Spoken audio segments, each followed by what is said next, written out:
Dear students, class 9th maths chapter 1 exercise 1.4 का question number 3 solve करते हैं। Question solve करने से पहले मेरा आपसे रिक्वेस्ट है कि चैनल को सब्सक्राइब जरूर कर लें। तो क्वेश्चन है, recall pi is defined as a ratio of the circumference C of a circle to its diameter D that is pi equal to C upon D. जैसे कोई सर्कल होता है, तो ये सर्कल है, सर्कल का ये सर्कमफ्रेंस हो गया सी एंड इसका जो डायमीटर हो गया वो हो गया डी। तो जो पाई होता है वो होता है इनका रेशियो सी अपॉन डी का।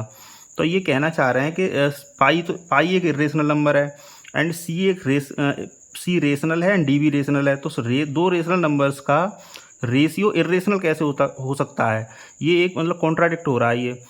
तो एक्चुअली मैं आपको बता दूं, जब हम सी को मेज़र करते हैं या किसी स्केल से या किसी दूसरी डिवाइस से, तो सी की जो आती है वो एग्जैक्ट वैल्यू कभी नहीं आती, ये एक अप्रॉक्सीमेट वैल्यू आती है। सिमिलरली डी की भी अप्रॉक्सीमेट वैल्यू होती है।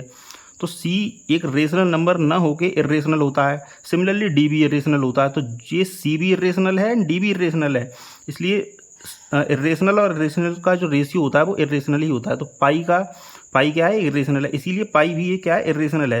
यहाँ कोई भी फैक्ट ऐसा नहीं है जो कॉन्ट्राडिक्ट हो रहा हो। तो लिखेंगे हम, when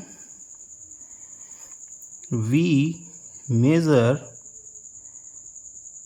the length of a line with a scale or with any other device, we only get an approximate value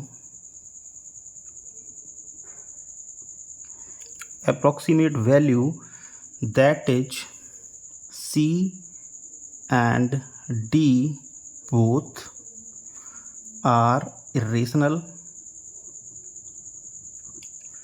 so that C upon D is irrational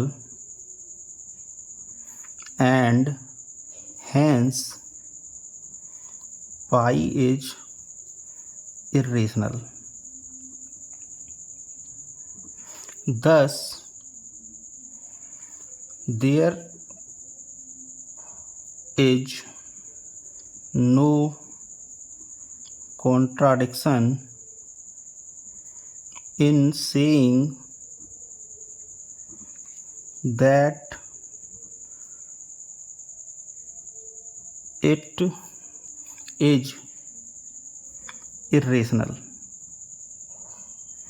फिर से मैं आपको समझा दूं, इनका कहना है कि पाई जो होता है रेशियो होता है सरकमफ्रेंस का एंड डायमीटर का। तो पाई है एक इरेशनल नंबर एंड इनके अकॉर्डिंग सी एंड डी ये रेशनल हैं। तो दो रेशनल नंबर्स का रेशियो इरेशनल कैसे हो सकता है? तो मैं आपको बता दूं फिर से, सी की जो हम वैल्यू किसी स्केल से या किसी अदर डिवाइस से जब मापते हैं, तो जो सी की जो एग्जैक्ट वैल्यू नहीं आती है, सिमिलरली डी की भी एग्जैक्ट वैल्यू नहीं आती, या तो थोड़ी सी कम होगी या थोड़ी सी ज़्यादा होंगी। तो हम जब एग्जैक्ट वैल्यू नहीं है तो ये C and D both are irrational, और दो इरेशनल नंबर्स का जो रेशियो होता है वो भी क्या होता है? इरेशनल होता है। इसलिए पाई भी क्या है? इरेशनल है। तो कोई भी कॉन्ट्राडिक्शन नहीं है कि सी और डी रेशनल हैं एंड पाई इरेशनल है। पाई भी इरेशनल है एंड सी एंड डी का रेशियो भी इरेशनल है। तो thank you very much for watching. Question number 3 हमने सॉल्व कर दिया है।